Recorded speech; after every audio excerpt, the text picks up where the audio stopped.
Men of Reddit who proposed, and she said no. What happened afterwards with your life?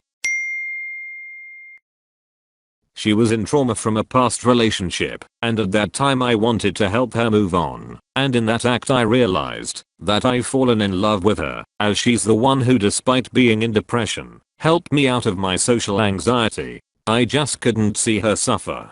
So I proposed to her, and got rejected, as she wasn't ready to be in another relationship, and since I confessed about love, she got more anxious, and our friendship was temporarily over. We didn't talk or have contact for months. Later on, I somehow contacted her. We had a bit of talk and asked how she was doing, and learned that she has been shutting herself in her room, minimizing contact with people. I still had romantic feelings for her, but I wanted to be with her and help her move on, so I insisted being friends again. We spent our time like that, and honestly she's the only friend I had. Time passed, and when I saw she's getting back to her normal life, I proposed her again, and she accepted. It was a long way to that day. I've never been happier in my life. It's been 4 years since then, though we have arguments due to different views, but we always come up with a solution to resolve things. And I can say this with certainty, that nobody can love me the way she does. I feel lucky to have her in my life. She said yes as I had a special occasion planned, one of those observation wheels, and I proposed at the very top, and we were in our way to a family event, and I had a ring made and everything. Then a few days later she said no. Everything fell apart. I was distraught. We continued dating for a while, but it was long distance, other side of the world. When I visited it would be super awkward. Eventually he dad kicked me out, was flying standby, and was stuck in an airport for 4 days. Took me years to recover. Now I'm happily married, and I'm glad it never worked out. I was not in a good place when I met her, and her family was super controlling. It would never have worked. The woman I married is super cool, and is my best friend. Turned out better than expected. I spoke to her about it beforehand, and she seemed really keen on the idea. So I decided to propose about a week after. In front of all our friends, she was so shocked she picked me up off my knee and shooed me away. Most of our friends were confused because everyone knew it was going to happen, and she said she was excited for it. I didn't know what to do. It was all really embarrassing, and later she explained she didn't mean no, she just didn't know what to say and was scared. She said yes after apologizing profusely, and just this year we celebrated our 9th anniversary. Edit. I'm happy that this comment blew up, but I feel like the next time I tell someone it is an icebreaker, they are going to say I read this on Reddit.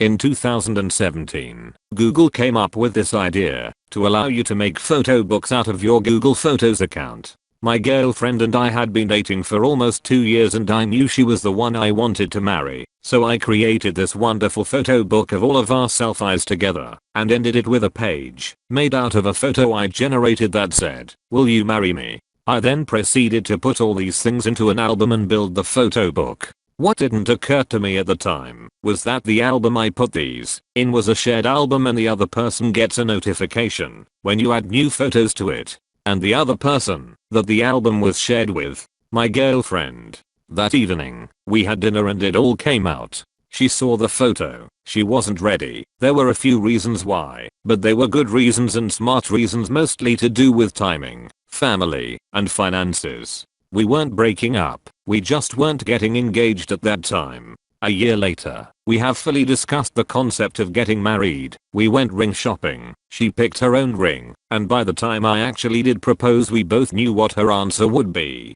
We celebrated our first wedding anniversary in April. It seems to have worked out so far, and the photo book is on a shelf to my left as we speak.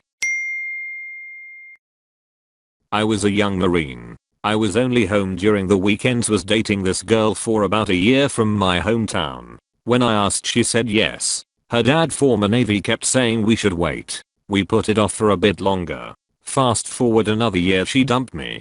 Father informs me she has been sleeping with a lot of guys, like more than 50 over the 2 years we dated, and was very happy I didn't marry her, and apologizes to me for her behavior. She then totally ghosting everyone, including her family, for about 6 months.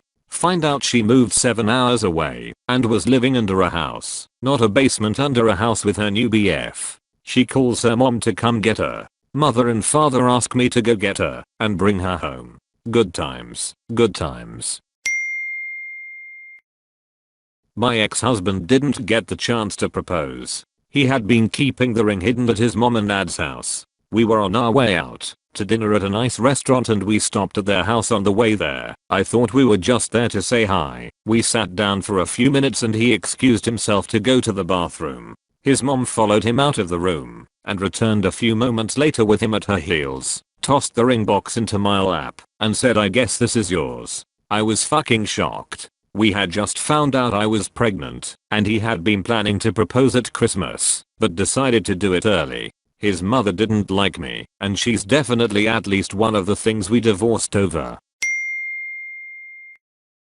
For a bit more context on this, it was actually 2 declined proposals, not just one, both pre-children too, so let's say I'm lucky. Also, when they did get married, it wasn't purely an action for the estate or whatever, they already had wills etc sorted. It was just one of those last great days as a family. In fact, my sister and I were the only 2 present at the registry office. And when I say office, they literally squeezed us into one of the registrar's offices as there was a big waiting list for weddings and we didn't know how long he had.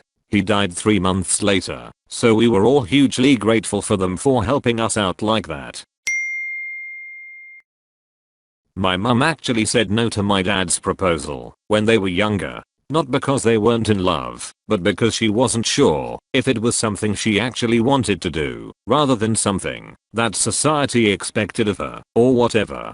They still stayed together and had kids, hence why you're reading this now. And then when my dad was terminally ill a few years ago, my mum plucked up the courage and asked him, just to get her back after all those years. He said no, before taking her up on the offer a few days later. He died a happy man. Edit. Holy shit, I uploaded this before bed and haven't been on Reddit since. Just flicked it on to see all of your lovely responses. Really does mean the world to hear people taking some joy from their story. Thanks so much.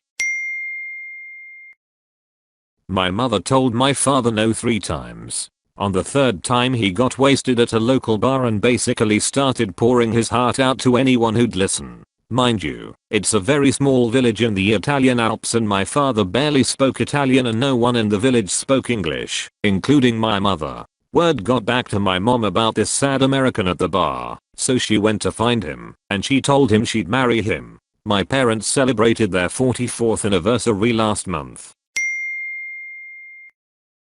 I was the one who said no.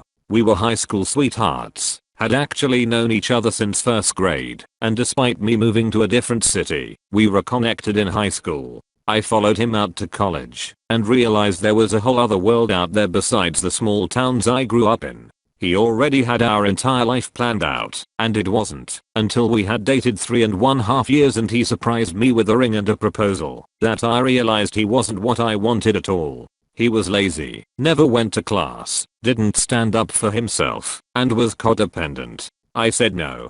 He then proceeded to literally stalk me. We lived in the same apartment complex, but different units. He would knock on my door all hours of the day. I never answered. He would call and text constantly. This was before you could block numbers on an iPhone. He attempted to break into my roommate's window and was successful because she had left it unlocked. I wasn't at the apartment and he told her I was just trying to get some stuff. The very rare occasions I would open the door very shortly after our breakup, he would force his way in or stick his boot in between the door so I couldn't close it. I called the cops numerous times, but they never did anything. He would follow me if I left places. At one point, he somehow knew information that I knew he couldn't have known, and found out he had somehow installed a program onto my computer to track all my passwords and keystrokes and activity. That was when I decided to change my phone number. He would leave stuff on our balcony. Letters, gifts, random shit. He did not stop, and would threaten me often by saying he would find out my new phone number. Eventually, it did get less and less. However, to this day, I still hear from him. I'm married now, for almost 4 years, and I've heard that he is also married and has a kid on the way. But a few months ago, he found my extremely obscure Facebook. It's not even my full name. It's half my first name and only my middle name. I have maybe 11 friends on there that he has no connection with. I really only use this FB to be in groups to discuss true crime and ask me to meet up with him for lunch for closure. I blocked him, but I know I'll hear from him again somehow in a few months. It's ridiculous, honestly. I regret ever dating the guy.